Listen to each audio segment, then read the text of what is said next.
quelques heures après la publication des listes des membres devant siéger pour le renouvellement du bureau du Centre gabonais des élections. Les représentants de l'opposition membres de la plateforme Alternance 2023, ont décidé de ne pas prendre part à la cérémonie d'installation des organes dédiés au dit processus, le 5 février 2022. Le ministre de l'Intérieur en a fait à sa guise, surtout qu'aucun des partis de l'opposition installés, ce 5 février, n'a un seul élu national ou local. Choisissant de faire fi des conclusions du consensus de l'opposition autour de la désignation de ses membres pour le renouvellement du bureau centre gabonais des élections,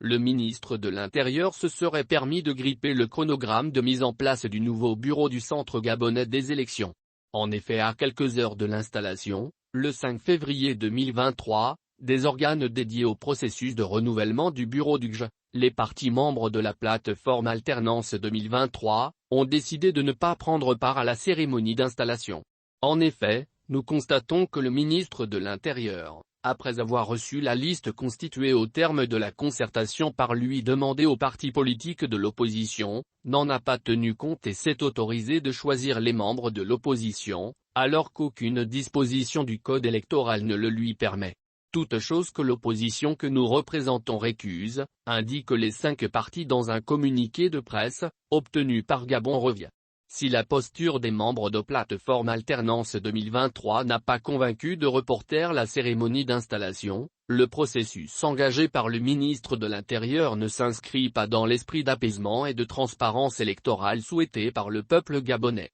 Par ailleurs, nous tenons à souligner que la liste produite par le ministre de l'Intérieur a été faite en considérant la multitude des listes pourtant dénoncées par ses soins le 31 janvier dernier, indiquent les partis politiques membres de plateforme Alternance 2023, à savoir, Parti social-démocrate, Union nationale, Réagir, Rassemblement pour la patrie et la modernité, Parti du réveil citoyen. Ces formations politiques ont décidé de saisir les juridictions compétentes, dès ce lundi 6 février 2023, pour contester cette procédure en définitive illégale. Par ailleurs, souligne un éminent membre de l'Union nationale, aucun des partis de l'opposition installés par Mata n'a un seul élu national ou local. C'est le lieu pour nous d'insister sur la nécessité de procéder à des réformes et une restructuration profonde du centre gabonais des élections au regard des limites actuellement constatées, conclut le communiqué.